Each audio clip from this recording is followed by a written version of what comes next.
Hey, I've just interrupted myself because I want to show you guys one of the smallest little fireplaces that I make. This is the 3 kilowatt Annie Max.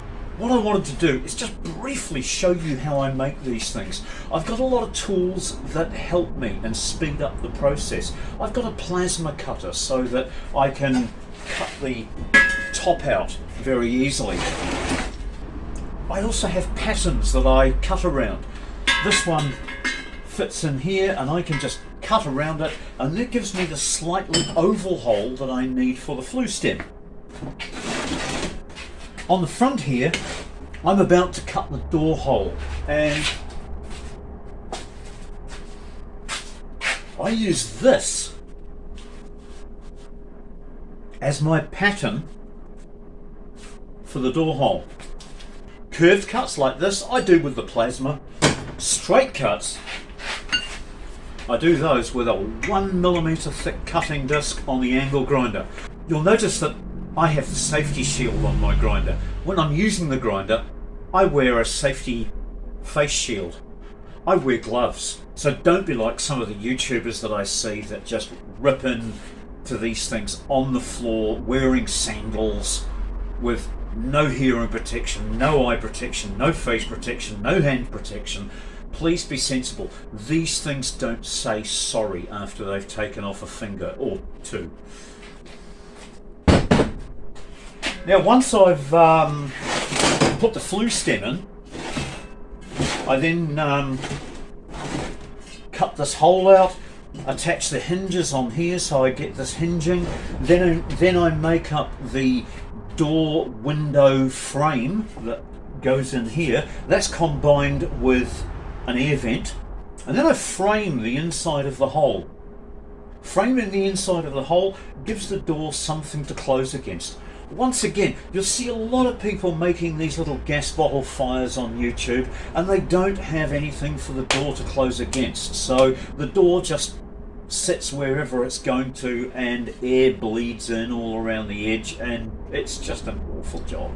I'll be showing you how to do things just perfect so that you get a stove that looks as good as one of mine. But one thing you won't be seeing in this video is me prepping the gas bottle and getting it ready for cutting and welding. That's because I did it from a concrete bunker at the end of the street. That's right, anytime I do anything that's really dangerous, I get all the neighbours together, we go down to the end of the road and we lock ourselves in the concrete bunker while I do the dangerous job by remote control. So please don't go making mentions in the comments about how dangerous it is to cut into gas bottles, because, well, with my remote controlled from the emergency concrete bunker down the end of the street system, I've probably done 300 or 400 of them by now, with no ill effects whatsoever. You will see that I've just been using another of my patterns to get the angle correct on this, because it's not quite 90 degrees on the flue stem, it's 95 degrees. So I went online to a website which is listed up at the top of the screen right here, and in that website they've got handy little algorithms that will allow you to print out a PDF file of the pattern for any transition that you would like to do on different diameters of tubing. Very, very handy website. I've just deburred the edges and cleaned up the outside with a 36 grit sanding disc. And I'm now going to just square the thing up in the hole and get it ready to tack in place and weld it from the inside so that you don't see any ugly welds on the outside of the finished stove.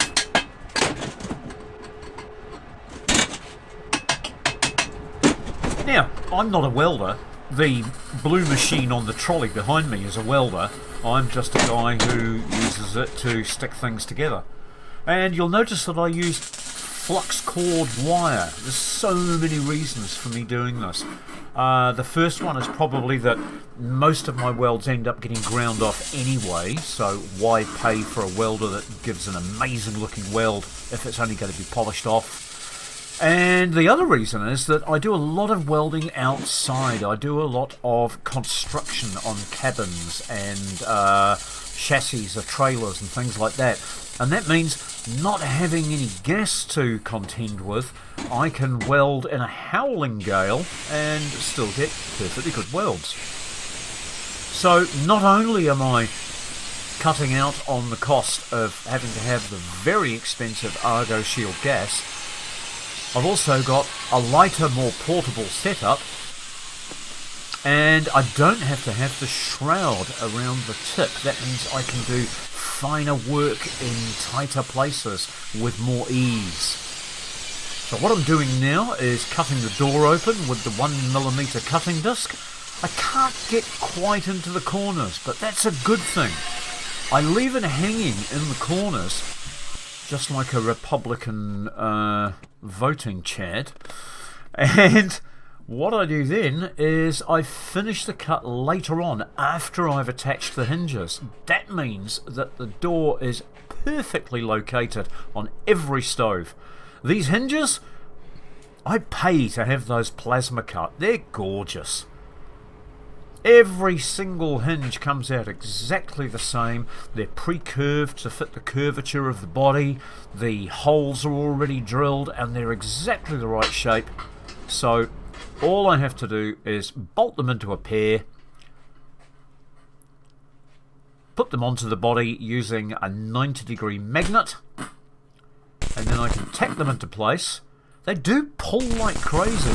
So after I've tacked each one, I have to give them a hefty whack with the hammer to square them up again. Once they're square, I just weld them up from the underneath so that you don't see the weld when you look at the stove.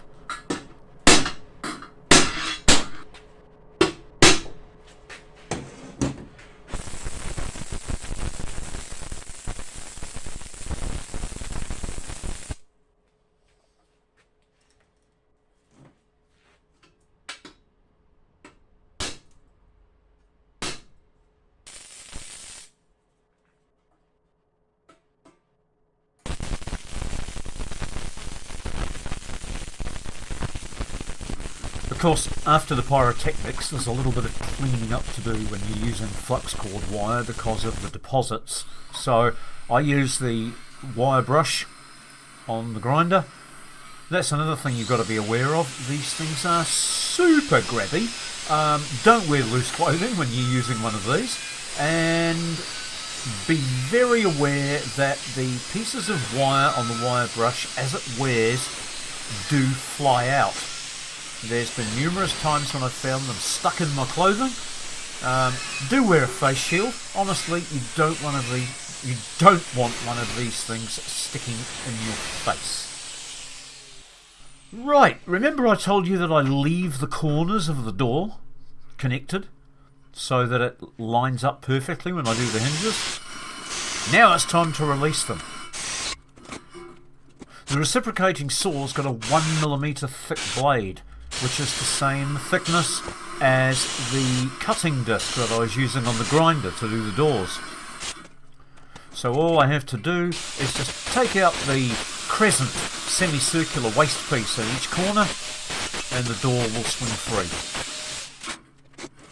Of course, I do make sure not to attach the hinges too close to the bottom or the top of the door so that I can get this blade in to make the cut. Gas bottles are made out of two halves. The two halves are welded together, and that means there's a chunky seam right in the middle. So that chunky seam has to be removed for just about a ½ inch, 12mm either side of the door and on the door itself, so that the door frame that we're going to put in a moment has a nice flat area to sit into.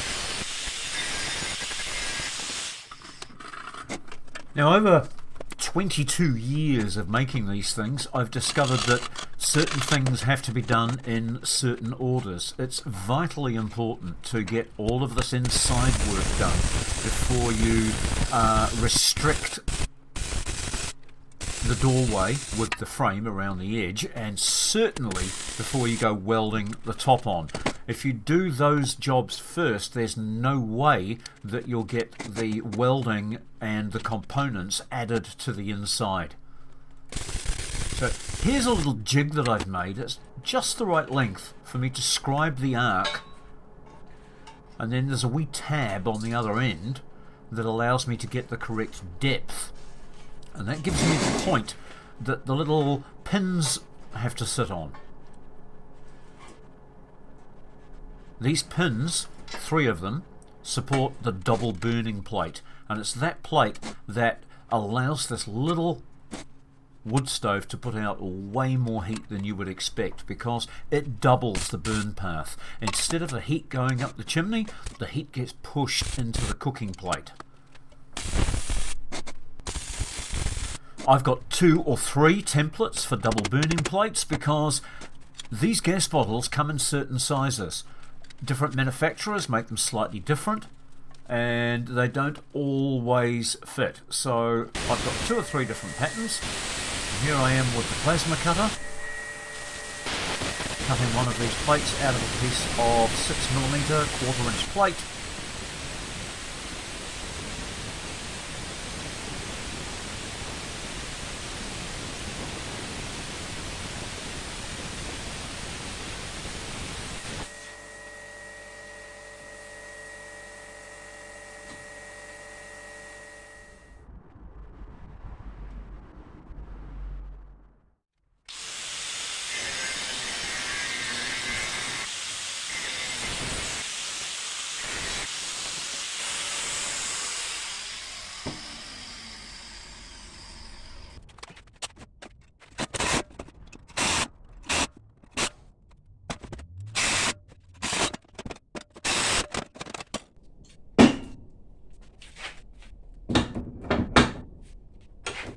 This is the 2mm strip that forms the door frame. This gets cut into strips of the right length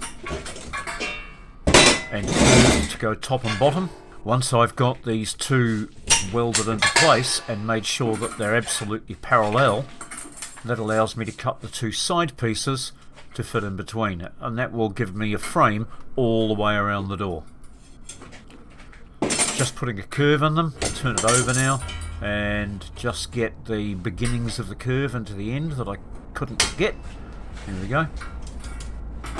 And these pieces go inside and get tack welded, sort of halfway, so that half of it is inside the body of the stove and the other half is hanging out. It just gives me a nice little 1cm wide frame to close the door against.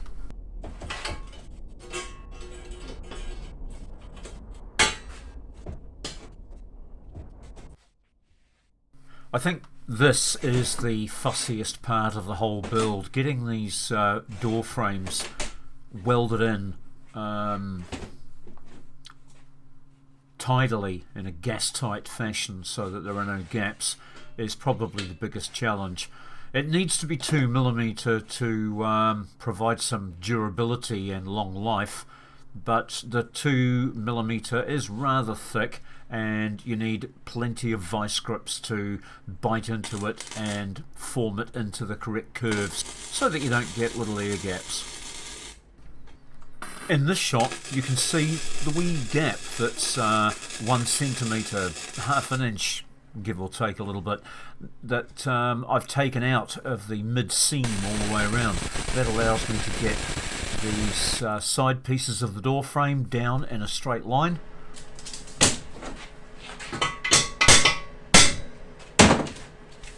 I've just checked the measurement between the top and the bottom one to make sure it's the same on both ends, and I'm now welding in the top one. That's held in with 6 or 7 tacks, a tack about every 50mm. Now I'm cutting the side pieces. I like to cut them just maybe 2mm too long, and then I bend the strip, and when I fit it, that springs it into place and really pushes the corners in tight. You'll see that in a moment.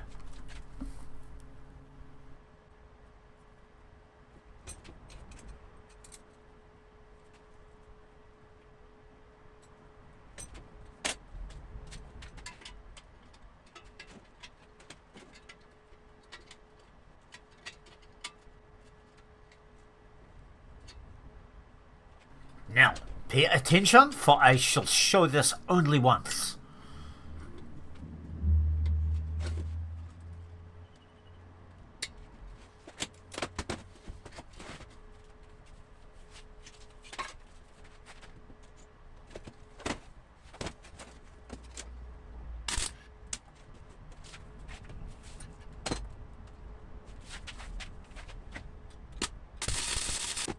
And that's the frame done. So now I test fit the door, put it in place, give it a good clouting where it needs it to get it to fit closely. And when I'm happy with the door's fit, on to the next job.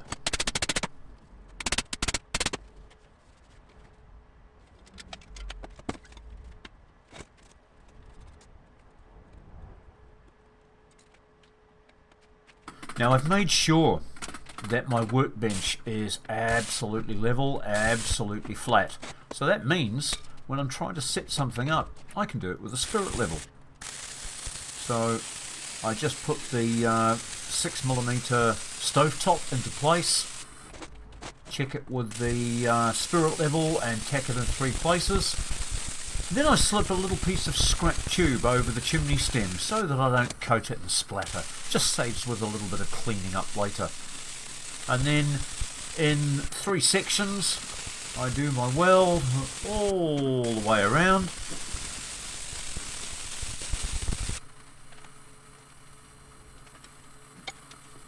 By that time the stove's pretty damn hot, so I normally go and make myself a cup of coffee and a sandwich and then come back after it's cooled down and get into grinding that weld up and making it look real pretty.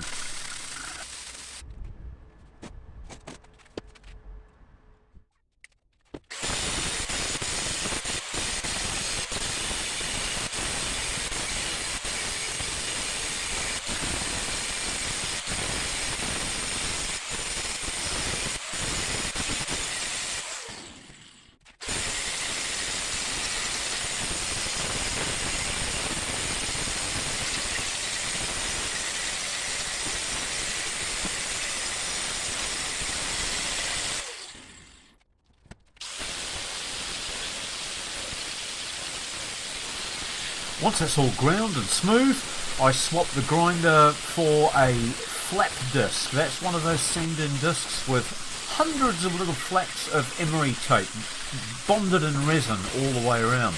They're great for finishing steel projects and taking edges off. So I go all over the entire stove, cleaning it all up, taking out any scratch marks, removing all the dingleberries and getting ready for working on the bottom of it. You'll notice that I've left the base on all this time. That just helps me to have a nice stand to work on. Now that the top of the stove's finished, it's time to cut the hole in the base for the ash pan, and then I'll set to work removing that original base and fitting my base, the one with the ash pan inside it.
Now, once again, because everything should be flat and level, I can just use a spirit level, and so long as my base is flat and level, which it is, The entire assembly should be all perfectly square. What I have to do now is shape the top of the ash pan, because it's not perfectly round. It's got 2 low points and 2 high points, so that it sits under the belly of the beast nicely with no legs. Take the burrs out, and all that's left pretty much now is to make a grate for the inside and put the little tabs on that will hold the heat shield.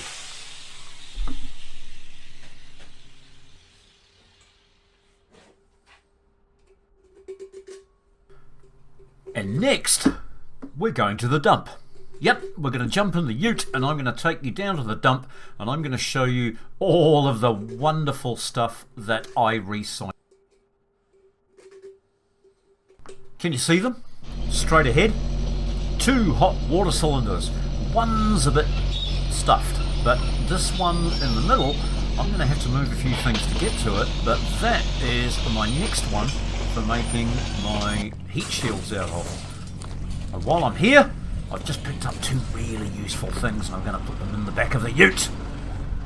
I've just got myself a trolley jack and a really big 10-ton ramp. I'm going to be making a project out of those real soon. You know, it's not just old gas bottles that I recycle to make these stoves. There's other items as well.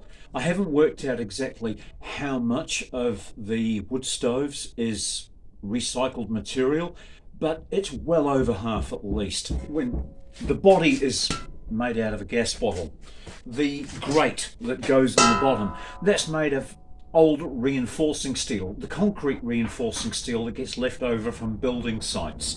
The handles on the doors, I use these springs, which are they're nice hand-sized springs, and they dissipate the heat so that even when the fire is really cranking, these handles don't get too hot. And I make these using the 4 suspension springs that are found deep inside every top loader washing machine. The drum hangs on these 4 springs and gives a little wobble. So I pull these out at the dump and save them for the projects. Now the heat shield that goes around the fireplace when it's finished, that is recycled out of old hot water cylinder wraps. People open up hot water cylinders to get the copper tank out because that's worth money.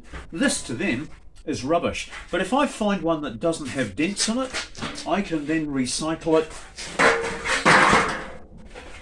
I can then recycle it into the heat shield that goes around my fireplaces like this. I make these 4 little standoff brackets that you can see here, and they get welded onto the body, and that provides it with an air gap all the way around.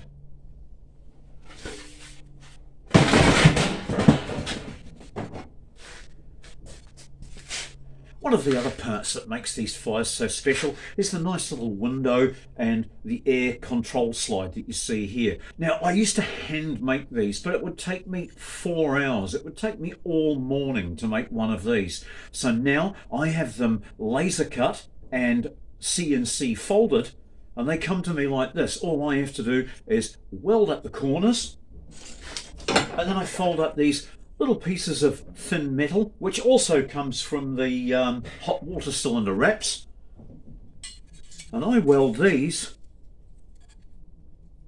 onto here, and they form the tracks that the air slide slides in and out of. What holds the window in? Glad you asked. You all know that plastic blue tape that comes around big parcels, parcel banding tape. Comes on big things that you buy. Well, when you buy even bigger things, there's a steel version of that tape. Steel strapping. I've got some here, and I'll show you what I do with it. Here we go. This is steel strapping that comes out of industrial rubbish bins. Machinery comes in crates, and quite often the crate is banded together with steel bands. I use this steel banding because it's semi-high tensile like a spring, but I can still cut it, and I use that to make a W clip that fits in here and it holds the glass into this frame.